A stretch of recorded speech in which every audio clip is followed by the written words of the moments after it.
السلام عليكم ورحمة الله وبركاته. بسم الله الرحمن الرحيم.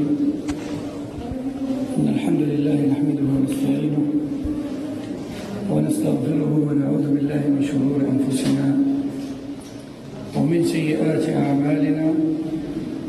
من يهده الله فلا مضل له ومن يضلل فلا هادي له، وأشهد أن لا إله إلا الله وحده لا شريك له، وأشهد أن محمدًا عبده ورسوله صلى الله وسلم وبارك عليه وعلى آله وصحبه أجمعين. أما بعد، فما زلنا مع هذا الكتاب الذي هو مكارم الأخلاق لفضيلة الشيخ محمد بن صالح العثيمين رحمه الله تعالى. قال: ومن مكارم الأخلاق أيضا الرفق بالمملوك، والمملوك يشمل البهيم، والرفق بالمملوك من البهائم سواء كانت مما تركب أو تحلب أو تقتى، يعني تستخدم، يختلف بحسب ما يحتاج إليه. ففي الشتاء يجعل في الأماكن الدافئة. S'il vous plaît, barakallahu fikum, veuillez baisser la voix parce que vous nous dérangez dans le cours. Jazakallahu khair. Malhaj.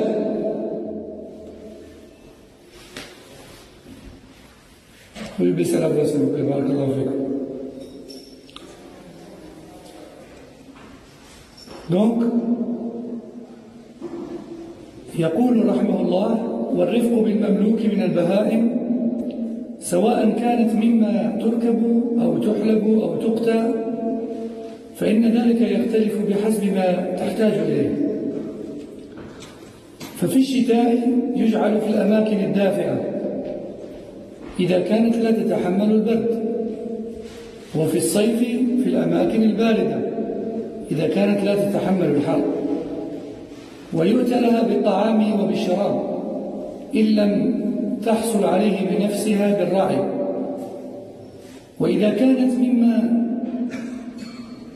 تحمل فلا تحمل ما لا تطيق، وهذا يدل على كمال الشرع، وأنه لا ينسى حتى البهائم، بل جعل لها حقا. Donc, Cheikh Al-Uthaymin rahimahullah nous dit: fait partie du bon comportement en islam que d'agir correctement envers ce que l'on possède. Et parmi ce que l'on possède, il y a bien sûr les animaux, les bêtes. Que ces animaux-là nous soient utiles comme monture, ou encore comme source de lait, ou bien encore utilisés autrement, comme le fait de retourner la terre ou autre. Peu importe, dès là où on possède des animaux, on se doit d'être bienfaisant envers ces animaux-là en islam. Et la bienfaisance envers eux va dépendre des moments et des besoins de ces animaux-là. Cela va dépendre des périodes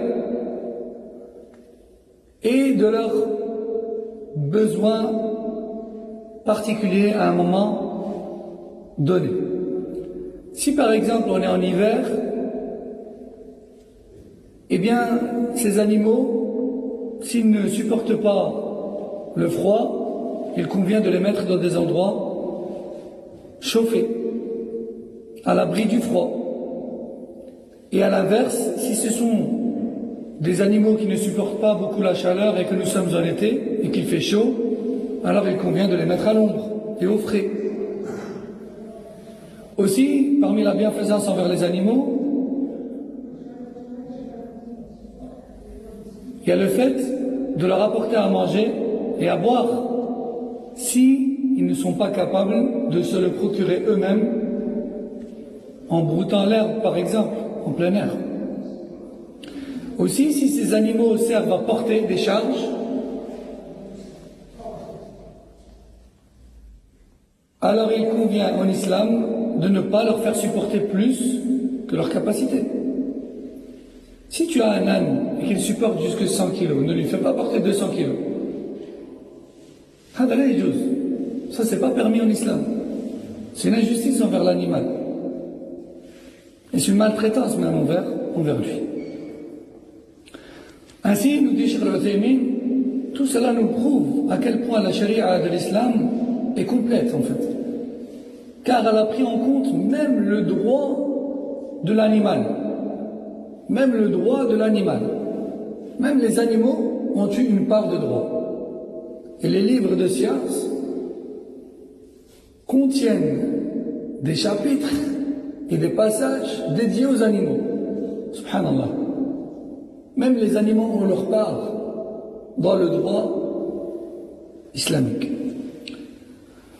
ومن مكارم الأخلاق أيضا ترك الفخر والخيلاء والبغي والاستطالة على الخلق بحق أو بغير حق. والفرق طبعا بين الفخر والخيلاء أن الفخر يكون بالقول والخيلاء يكون بالفعل. قال الشيخ نعم، فالفخر بالقول والخيلاء بالفعل، والبغي هو العدوان، والاستطالة هي الترفع والاستعلاء. فالإنسان منهي أن يتفاخر على غيره بقوله فيقول أنا عالم، أنا الغني، أنا الشجاع، وإن زاد على ذلك أن يستطيل على الآخرين ويقول ماذا أنتم عندي، فيكون هذا فيه بغي واستطالة على الخلق. والخيلاء تكون بالأفعال، يتخايل في مشيته وفي وجهه وفي رفع رأسه ورقبته دمشا كأنه وصل إلى السماء. والله عز وجل وبخ من هذا أو وبخ من هذا فعله فقال لا تمشي في الأرض مرحا إنك لن تخرق الأرض ولن تبلغ الجبال طولا.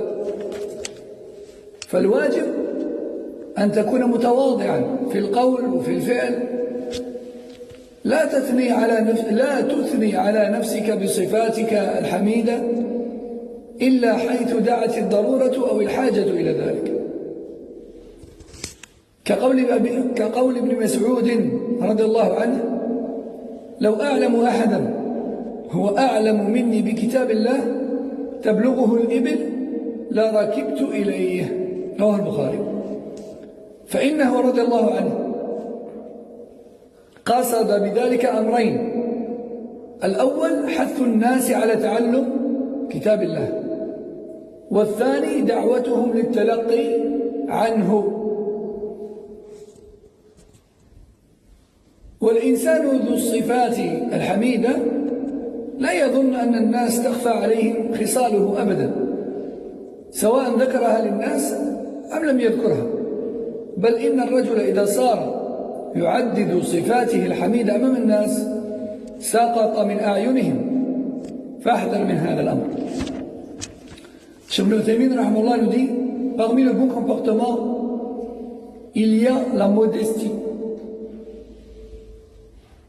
Et plus en détail, il vise par là le délaissement de l'orgueil, qu'il soit verbal ou à travers le comportement, qu'il soit verbal ou à travers la démarche et les agissements. Aussi, il fait partie du bon comportement le délaissement de l'injustice envers autrui. Que l'on soit au départ en position de droit ou de tort.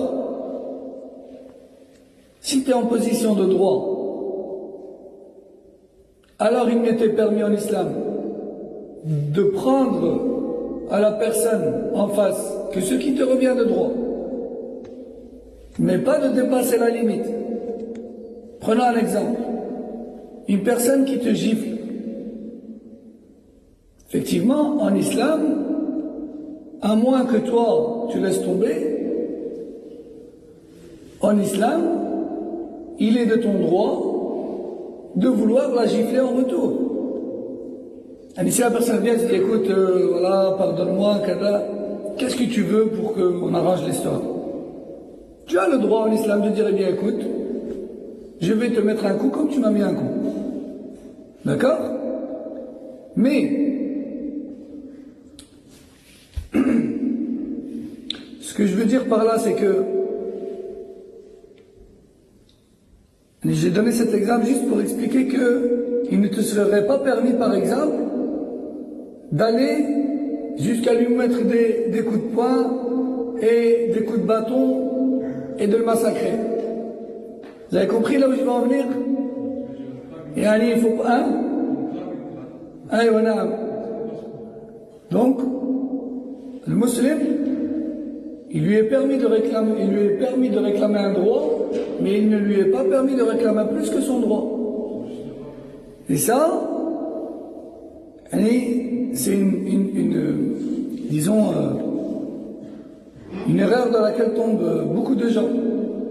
Ils subissent une injustice, et ensuite ils veulent faire justice. Mais ils vont au-delà de ce qui leur a été pris.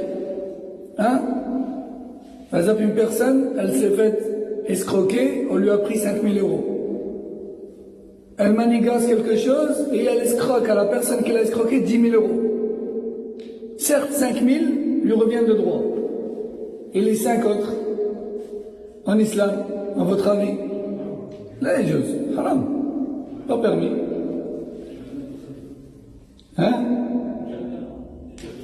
نعم يأكل في بطنه نارا. نعم هذا حرام لا يجوز. لا يجوز.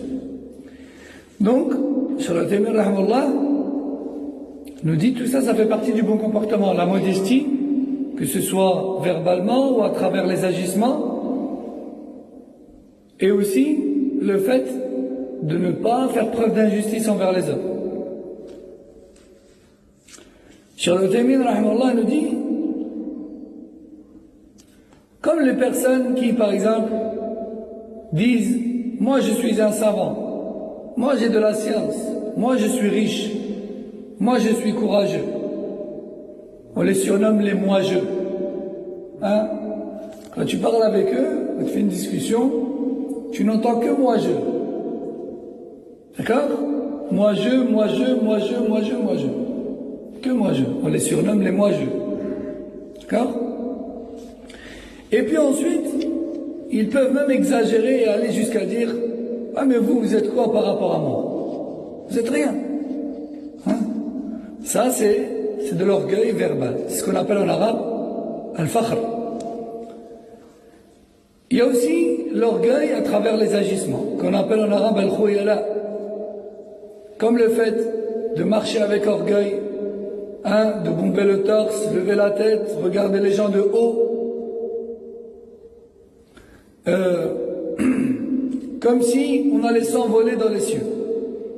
La personne, elle marche toute droite, avec la tête en l'air, comme si elle allait percer le ciel. Alors qu'Allah Azza wa Jal a mis en garde son prophète, alayhi salam, qui est le meilleur des hommes sur terre. Il l'a mis en garde contre ça. Et il lui a dit, tabaraka wa ta'ala, ce qui a pour sens, ne marche pas sur terre avec orgueil, car quoi que tu fasses, tu ne perceras, quoi que tu fasses, tu ne pénétreras jamais la terre, tu ne perceras jamais la terre, ni n'atteindras les montagnes en taille. Et qui es-tu? Tu es un être humain. Même les montagnes, elles t'écrasent.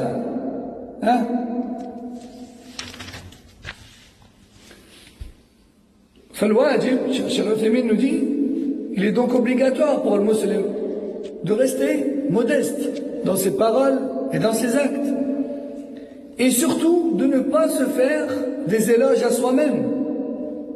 Même s'il s'agit d'énumérer tes qualités personnelles. Même si c'est vrai. Même si c'est vrai que tu as ces qualités-là, Cheikh Al-Uthaymin nous dit, c'est pas correct de les énumérer. Sauf, bien sûr, en cas de nécessité majeure. S'il y a vraiment besoin de citer certaines qualités, c'est autre chose. Comme par exemple, la parole d'Ibn Mas'ud, qu'Allah l'agrée. Lorsqu'il a dit aux gens,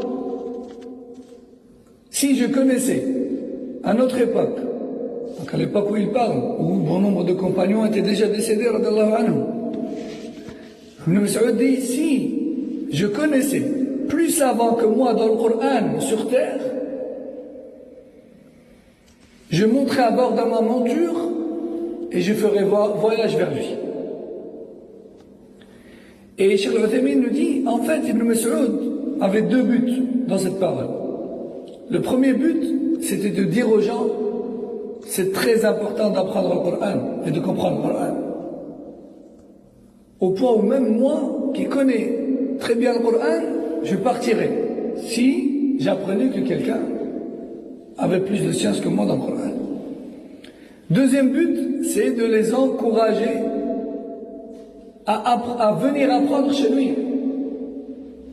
C'était l'un des plus grands savants restants à son époque, radiyallahu anhu.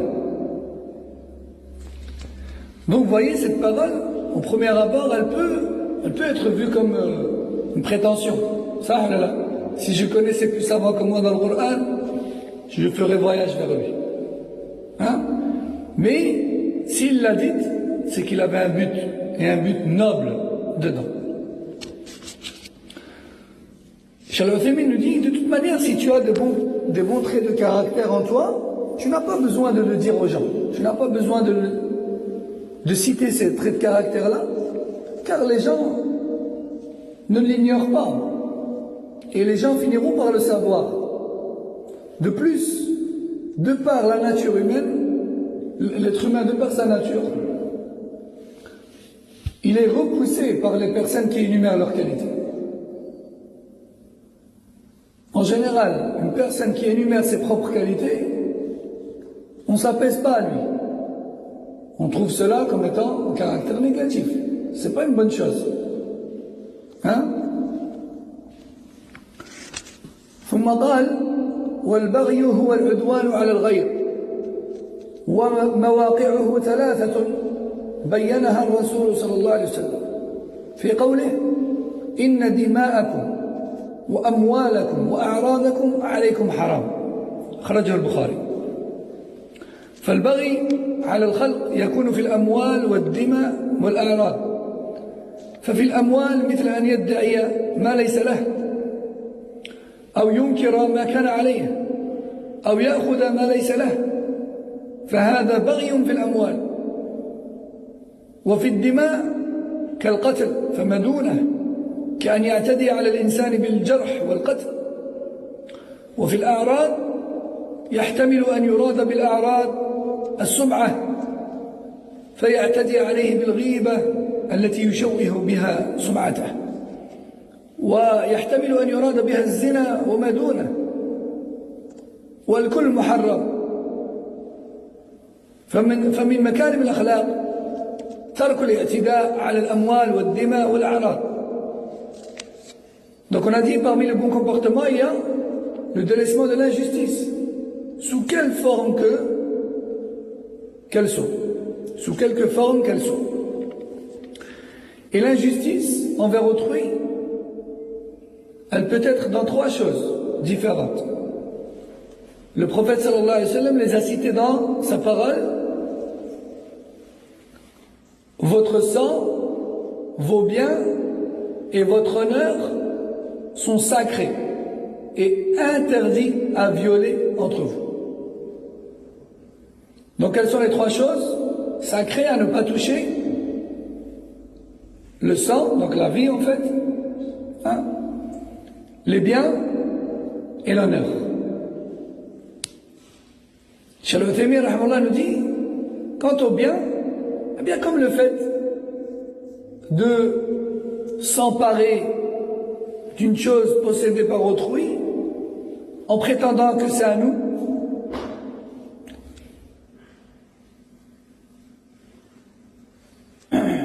prétendant que c'est à nous, par exemple. Et dans le sang, et dans l'injustice envers l'injustice physique, on va dire, comme le fait de commettre un homicide, ou moins grave que cela encore. Vous savez que le prophète sallallahu alayhi wa sallam a même interdit de dresser une arme blanche en direction d'un musulman. Et il a même dit que cela fait partie de la mécréance. Yani de la mécréance mineure. À la fin de la question, comme ça on finit le chapitre.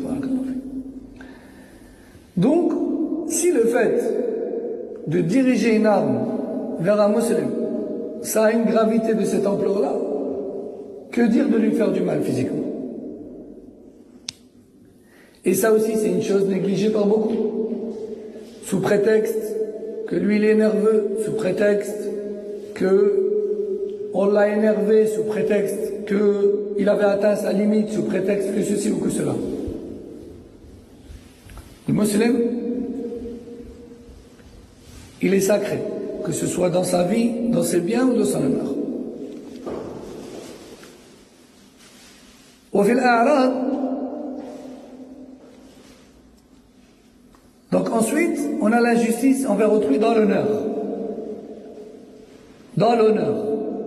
Comme le fait de salir l'image d'autrui par la médisance ou autre. Tout ça, c'est haram. Donc fait partie du bon comportement en islam de délaisser l'injustice envers autrui, autant dans les biens que dans leur physique ou dans leur honneur. وكذلك الاستطالة على الخلق يعني الاستعلاء عليهم بحق أو بغير حق. فالاستعلاء على الخلق منهي عنه سواء كان بحق أو بغير حق. والاستعلاء هو أن يترفع الإنسان على غيره.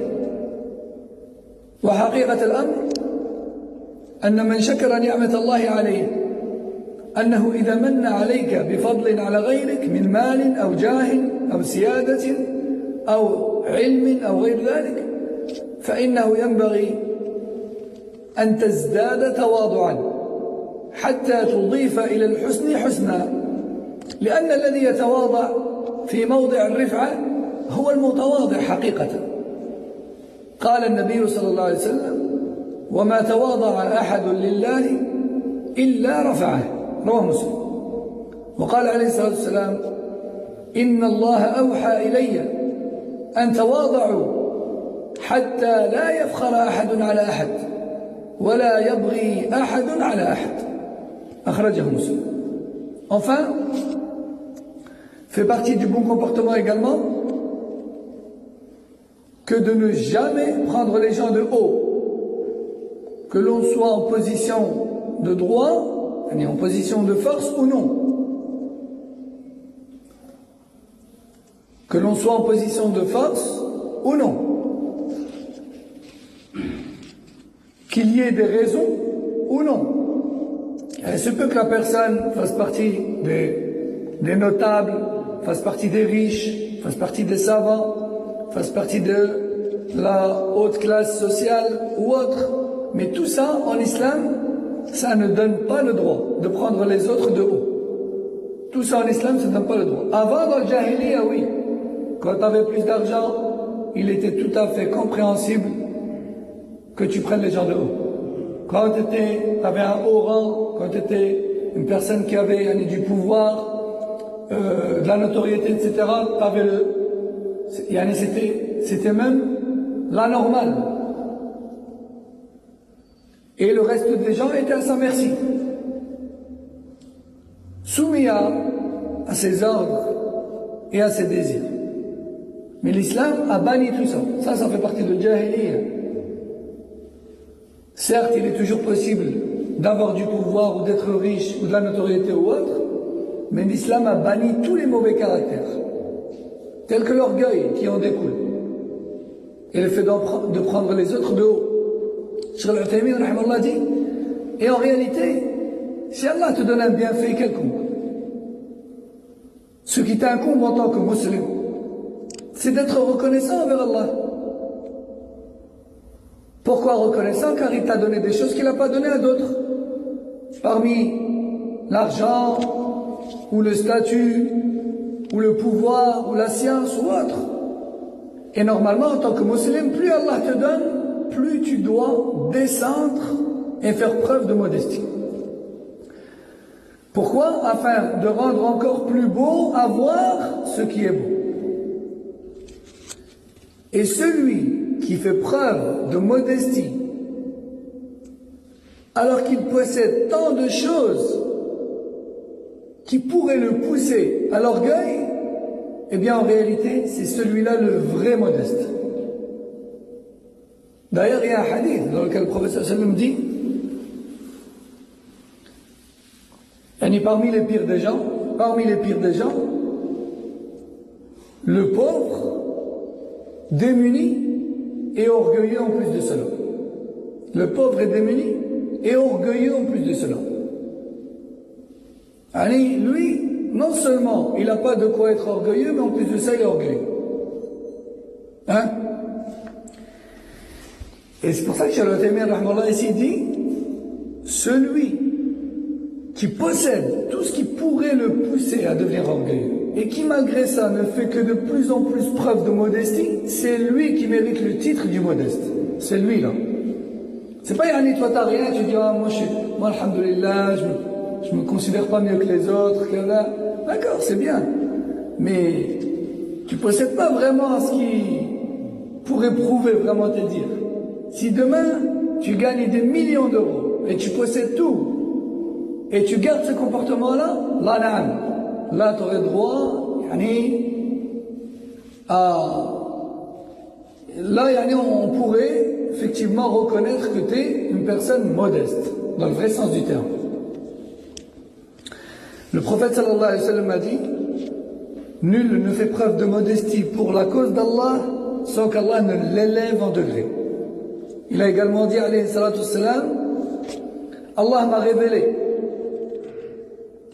de faire preuve de modestie. Et il nous a à tous interdit l'orgueil entre nous, ainsi que l'injustice. Le tout rapporté par Muslim dans son Sahih. Et on se suffira de cela pour aujourd'hui, Inch'Allah. La semaine prochaine, bi'idhnillah, le comportement à avoir avec les non-musulmans. Subhanak Allahumma wa bihamdik. Ashhadu an la ilaha illa ant. Astaghfiruka wa atubu ilayk. وصلى الله وسلم وبارك على نبينا محمد وعلى آله وصحبه والسلام عليكم ورحمة الله وبركاته.